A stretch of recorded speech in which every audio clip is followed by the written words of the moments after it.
Welcome back. I'm Kim Bailey. She's Fulyana Osborne. This is Inside Exec. And for the first time in 16 months, we are across a table from one another rather than on Zoom.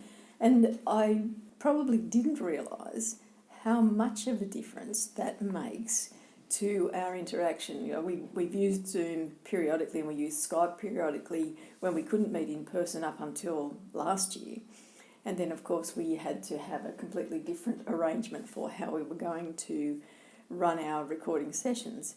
What I noticed in the editing is that increasingly, as the time went on, as the year went on, it was less and less an interaction and more like a conversation of one person would speak, stop, wait, next person would speak. And some of that has to do with the fact that I'm in a regional area and the signal is not good, so some days there'd be quite a delay between what we were saying to one another, and that affected our interaction and I think to a certain extent the way that the information was presented to you through those podcasts. So if you're listening to them and they're a 2020 podcast, bear that in mind that we were recording remotely and I felt increasingly were distanced in terms of our interaction.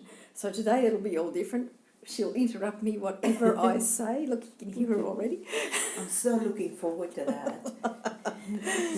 And so the first topic we're going to talk about today is about meetings. And we have looked at meetings before. We're going to look at the meeting you go to where there is, in inverted commas, robust debate over topics. And I will let Fulyana set the scene. It's kind of a case study, but a little bit more extended than that. I'm sharing an experience here where I was at a meeting. It was a senior leadership group with the CEO chairing. This group has been very much of the mind of you always say what you think and you say it openly. Everybody accept that and respect it. CEO is one of those people who very rarely tell you his view up front to allow the discussion uninhibited and without leading it. There was a topic on the agenda that actually we needed to make a decision on, so we had to debate the pros and cons, etc. So what had happened is the CEO opened the meeting, again did not say anything, and he said, over to you, right, we need to discuss this because, now we're getting to decision time. Anyway, the meeting went on and they were very, very enthusiastic about it. And everybody was very passionate about their point of view, and it got more heated than normal. When you say it got more heated, it's not personal? No. No, okay. It was more forceful in saying, I've told you before, kind of a tone more than anything. Yeah. That is why we should have it, and that is why we shouldn't have it like that. It was going on. So focused on the issue. Definitely on the issue. Yeah. So it went on for a while, and you looked around, you thought, oh, so when is someone going to stop that or manage it? It seems like it's out of control. So all of a sudden... So you were uncomfortable in that situation? I wasn't. No, of course you weren't. You were part of it. To be honest, I don't think anyone in the room was uncomfortable. Right. Yep. I think everybody was thinking, this meeting is going to take 3 times as long, and we're going to have another meeting. And I think that was the only thing other than the behaviour and the passion in the room. Okay. So the CEO stands up and he just pauses for a minute and he says, I just need to tell you. So everybody stopped and looked at him and wondered what's coming next. And he said, I'm so impressed with this robust debate. We've been at it for some time. And then he sat down and he said, this is not the first meeting we discussed it, but thank you for all your passionate contribution. I just thought it might be time now for me to sum up a bit of what I heard. And again, I was there, so I thought, he's going to tell us the topics, and the whatever, the actual content. He didn't, again. He just went, I think I can break it up into 4, I can break up the room in 4 groups.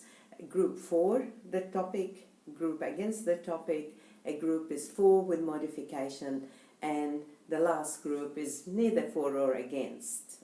And he didn't make judgment, comment or anything. He says, would that be a fair summary? And people nodded.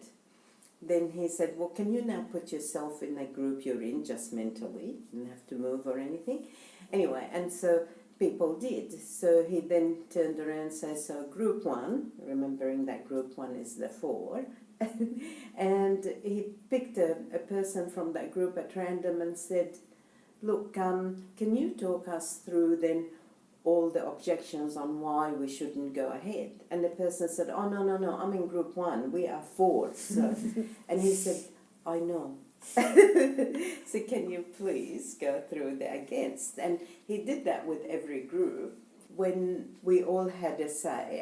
And one person didn't have to answer for the whole group, so that was very, very clear.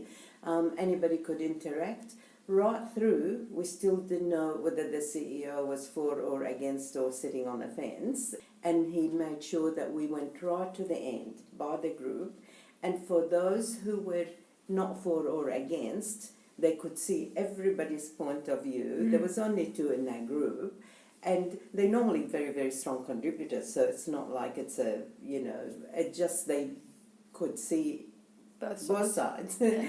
And so they said, well, decision time. So it's either for or against and why. And so they did that and talked about finding more information, quantification, to make it happen in the end. And so that's how it ended. But what I really liked about it, there was never once a judgment by anyone to anyone, particularly the CEO. There was never a push. There was never like, will you cut it out? Or some people say we like heavy debate, we like genuine debate. When it comes, everybody gets either personal or uncomfortable or whatever. And this didn't happen, so it's very doable. You just have to trust each other. And I think you've got to have someone in control of the meeting who keeps it focused on the topic. Yes. And who is the umpire or the referee and really watches the meeting, doesn't listen, because in this instance they have their view and the final decision generally doesn't rest with them unless it's a equal sides. So rather than have to hear every debate, it's someone who is actually watching the interaction of the group, watching the reactions, watching to see who reacts to something and would like to say something and then gets pushed back into the corner by the other more vocal debate that happens around it. So it's no different to any other meeting where you encourage contribution, but I think in that situation where there is robust debate and you're managing the parameters of the discussion by keeping it focused on the topic that's on the agenda, then it's very difficult for you to also maintain an opinion, a view, because you've got to focus on the people and the interaction and that whole contribution. And if it came down to it and you were at that meeting and you had watched everyone and made sure everyone contributed and there was some degree of unease about the decision, you're still the CEO, you're still in charge, you're still the one who can say, okay, well, I want to give myself 24 hours, I've heard everything you've said and I've heard all of the interactions, I want to give myself 24 hours to think about it. What concerns me about some of these situations is that people feel like a decision should be made on the day.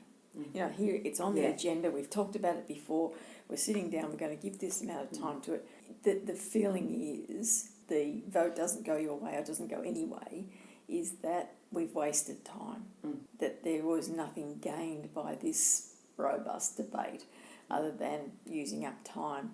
All the things we've heard before, there was nothing new put on the table, there's still no resolution, how are we going to move forward?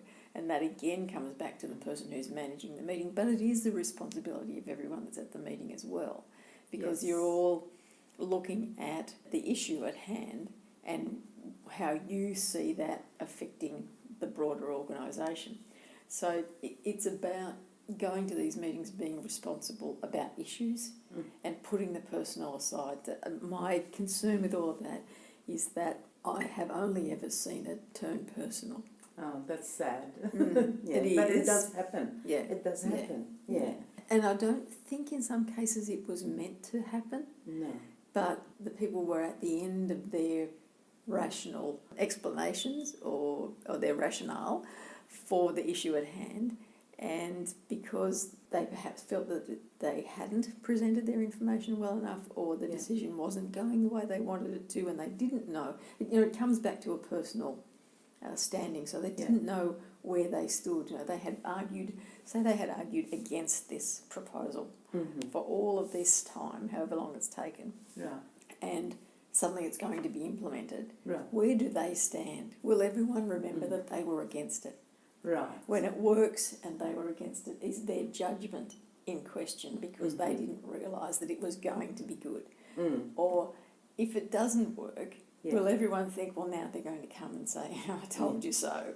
Yes. So it's more about the internalisation of the decision, and that means taking out the personal. It means focusing on, this is the issue at hand, this is how we have to resolve it for the organisation. I am one, the organisation is much broader and is more dynamic in that sense, because it might always have to change. If we look back at 16 months ago, we always thought that we would come to the recording area, we would do our recording, and that was always followed by food of some description because, that's who we are. Yeah. That's our reward for what we provide for you.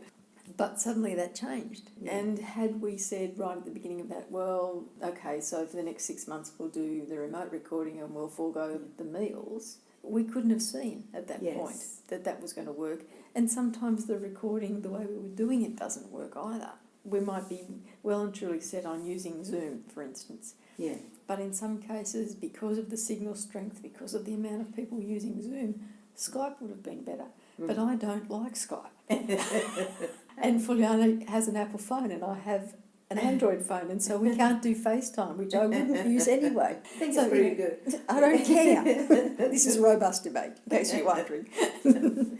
I think that the points are very good about the making it personal. And I think that what I really liked about the group is that everybody had so much respect for the other person, is that when one person says, I really, really believe we shouldn't go ahead, I want to listen to that person because their track record, where they're coming from, etc. But what I really liked, which is avoided all this internalisation and worry, was this particular person, as an example, he always played the devil advocate.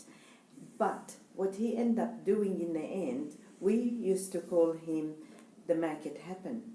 So after he done all of that, and he very strongly said, 3 very major reasons why it shouldn't happen, then he turned every energy into making it happen once we decided.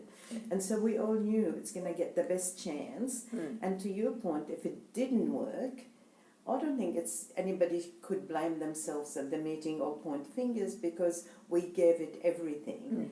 If it did work and I thought it wasn't, that's because of the people that realised those maybe obstacles and worked so hard to push them out of the way.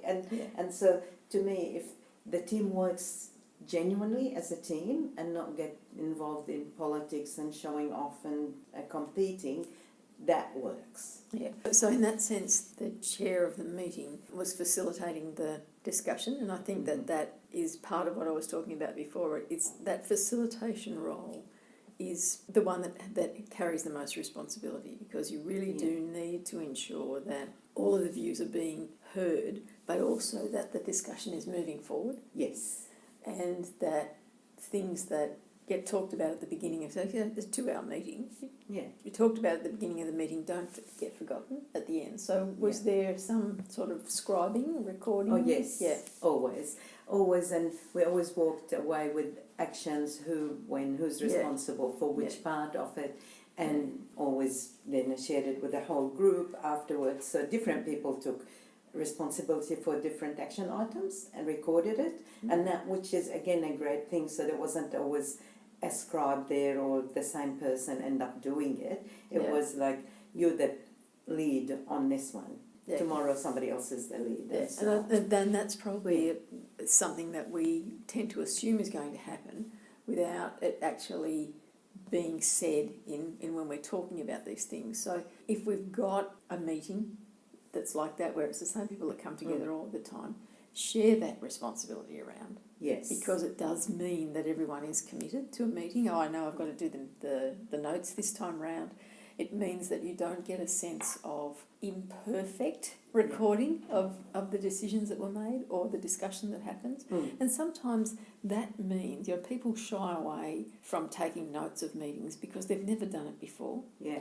And they don't know how much they have to write down. This is an issue that I come across quite often these days because we have so many various ways that we can record meetings. But the concern when they turn a recorded version of the meeting into a written record is how much of the discussion, how much of the debate do I include in the written record of the meeting. And really you can only know by experience. Yeah.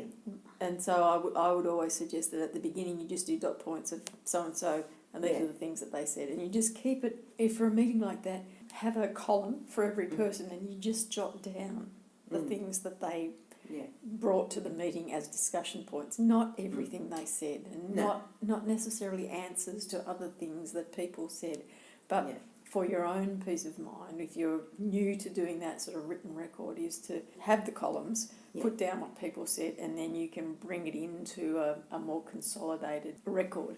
For the most part, if people are relying on a written record of a meeting, they want it to be as comprehensive as it can be because everyone has a different view of what was said at the meeting and everyone remembers a different thing about the meeting. And so to have those minutes and to have them quickly after a meeting is vitally important for the record to be maintained so that the next time you talk about those things, there's a clear record of what's happening.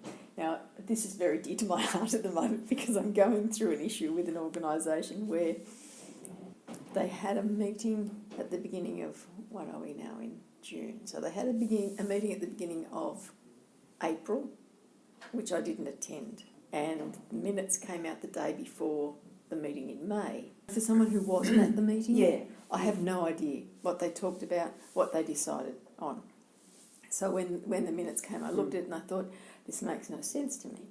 And then they postponed the April meeting, the May meeting rather, and the June meeting was supposed to be last week and it got postponed. So now I am 3 months away from having any knowledge of what was discussed. And so I'm at a point where I feel like I don't know if I can contribute to the next meeting because I have no idea what they've talked about already and I don't want to waste their time by going over things that they've already talked about, even though they have a history of doing that themselves. I don't want to be part of that. And the reason they have a history of doing that themselves is because these sorts of gaps happen for all sorts of reasons and people forget what was discussed. And so there's one person in the group who meticulously writes his own notes down and they're for him. And he won't share them with anyone else because they're his notes and that's fine.